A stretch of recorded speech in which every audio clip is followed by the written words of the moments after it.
This is the There Is Another Way podcast from SpencerBruce.com. Making life work as a creative. Hello and welcome to this week's There Is Another Way podcast. I hope you are all doing remarkably well out there wherever you are in the world. Thank you for taking the time to download and listen to the podcast. First item on the agenda is to mention the upcoming Creativity Kickstarter workshop, which will be occurring this Thursday, the 29th of April at 4 o'clock UK time. There are still some spaces available. Head over to Eventbrite. You can find the link to the event in the description box of the podcast, or head over to Eventbrite and search for Creativity Kickstarter workshop. Really looking forward to running this workshop, and I hope to see some of you there. In other podcast news, we have a great guest interview with Spiros G next week, and really looking forward to sharing that with you. Really insightful interview, which we've just recorded. Some really great insights into freelancing and the workings of the mind and how we self-sabotage ourselves a lot of the time with our creativity and our beliefs. So really looking forward to sharing that with you next week. And this week, I'd like to consider a short creativity exercise. And the name of this exercise is Write for Someone Else. So this is a little bit of an about turn if you've been following through a lot of the other creativity exercises that I have been suggesting.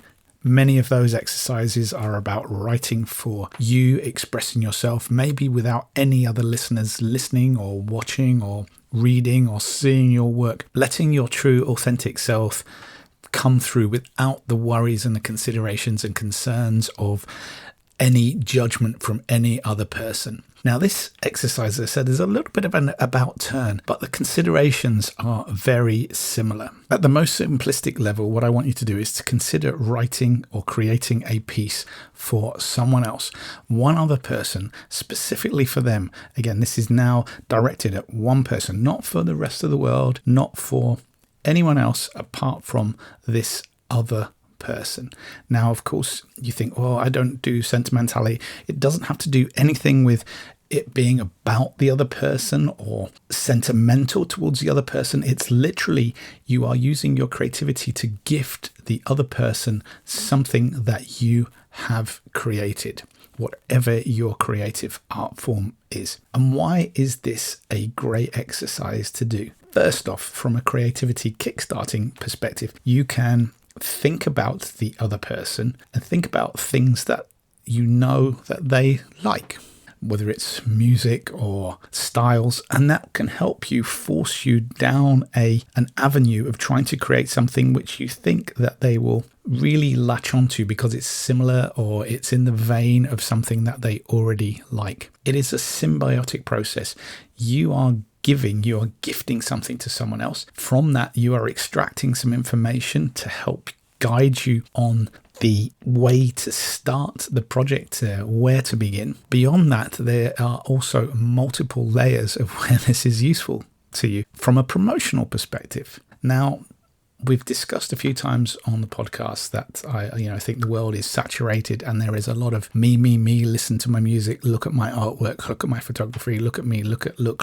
What better way to get some promotion for what you are doing than to give a gift to someone else? Because as a byproduct of doing that, what is that person going to do? Well, one would hope what they're going to do. They're going to be so touched by it or moved by it that they're probably going to share it on a social media. And it's not going to come from a place of cold, hard marketing. Listen to my art, look at my art. This is completely removed from this.